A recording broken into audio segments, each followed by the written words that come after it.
welcome to October.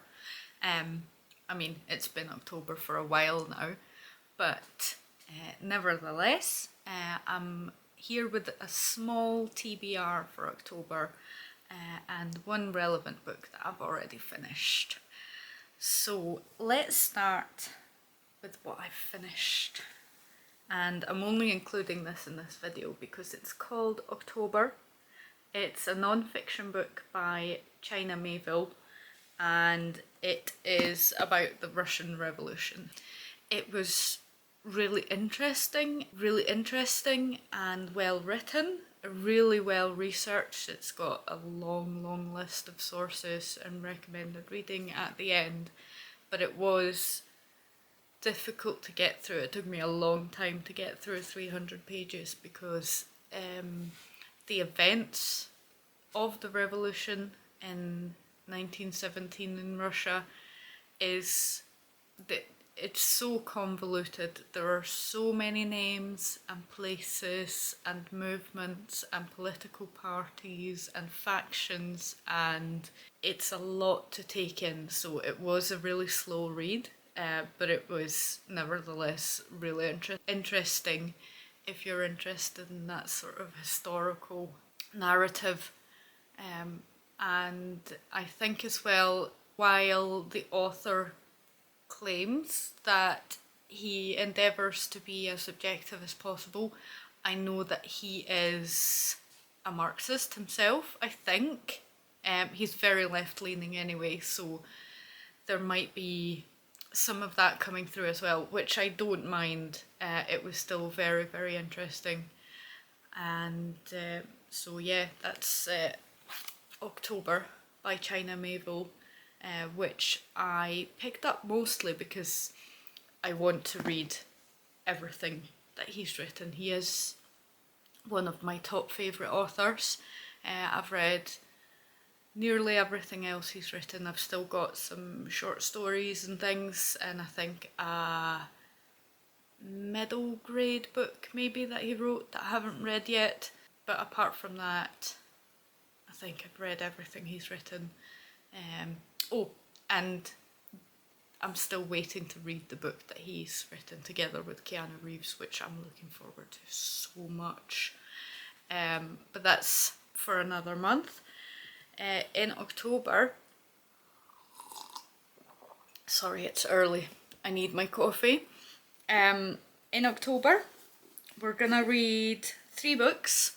I don't have a big TBR because I simply don't have time to read a lot, but we're gonna read 3 books. The first one is by another one of my favourite authors. It's by Roger Zelazny and it's called A Night in the Lonesome October. So that's quite fitting. Zelazny, I think this is a re-release. Zelazny's most famous work is the big fantasy series called The Chronicles of Amber, which I read a long time ago and I plan to reread it, but it's one of my favourites. It's unlike anything else, so if you're looking for a pretty wild fantasy series, I can highly recommend that one. Apart from that, Zelazny's written a lot. He's written a lot of like pop detective fiction, which is really fun, and because it's so well written,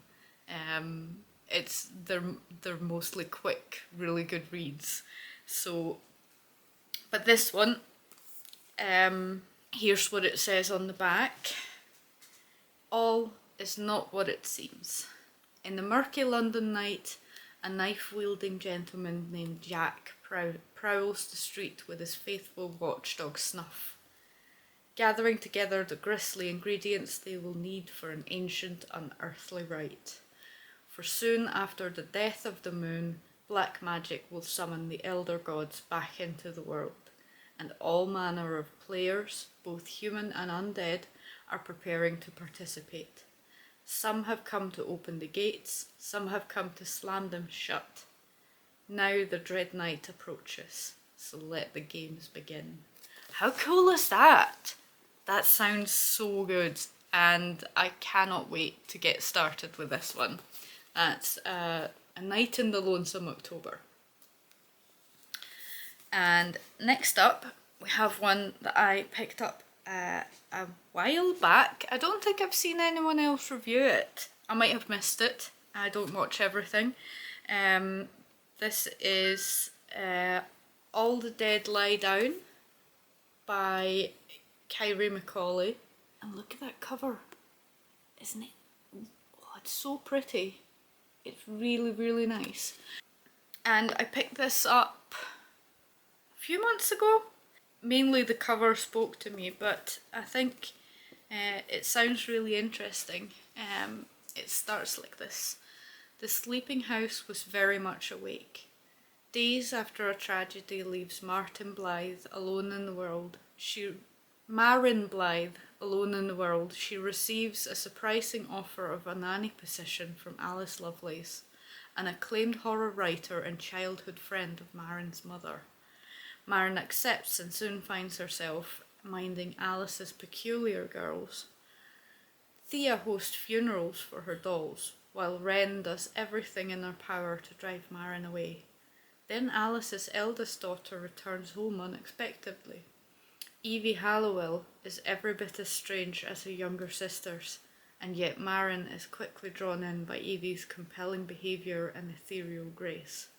But as Marin settles in, she can't escape the anxiety that shadows her. Dead birds appear in Marin's room. The children's pranks escalate. Something dangerous lurks in the woods. All is not well at Lovelace house, and Marin must unravel its secrets before they consume her. That sounds perfect for October. Quite cosy, but maybe not as humorous as A Night in the Lonesome October, I think.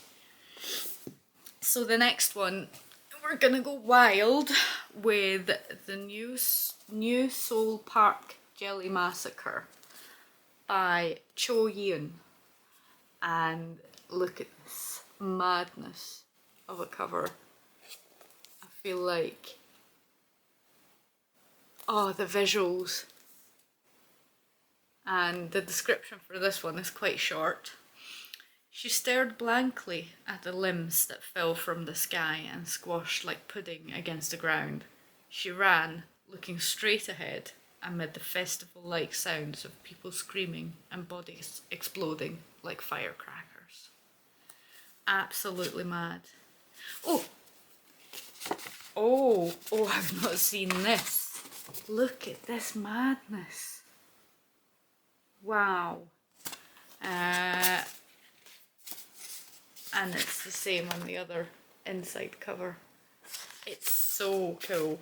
Anyway, I just noticed there's a bigger description here, so let's have a read. At New Seoul Park, Korea's greatest theme park, an enigmatic man tempts visitors with a mysterious jelly candy that promises an unbreakable bond. As the sun beats down on a muggy summer afternoon, a child separated from her disinterested parents, a single mother striving to create a memorable day on a shoestring budget, and a couple on the brink of splitting up, all end up tasting this ominous candy. Little do they know that a sinister force lurks beneath the innocent facade.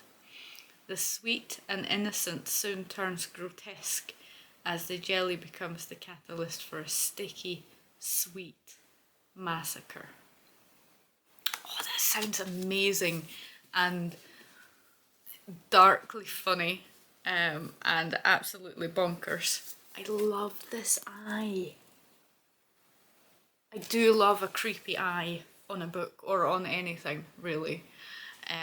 So those are the 3 books I'm aiming to read in October. I'm not going to set myself a target that I can't reach, knowing that I possibly can't reach this target because I'm working quite a lot and I've got a lot of other things to do as well. So here's to everyone that's not setting humongous reading targets and trying to do something small and achievable. Let me know how you get on with your October reads, and if you've read any of these books. I would love to hear your thoughts. Yeah, have a good week, and I'll see you in the next one.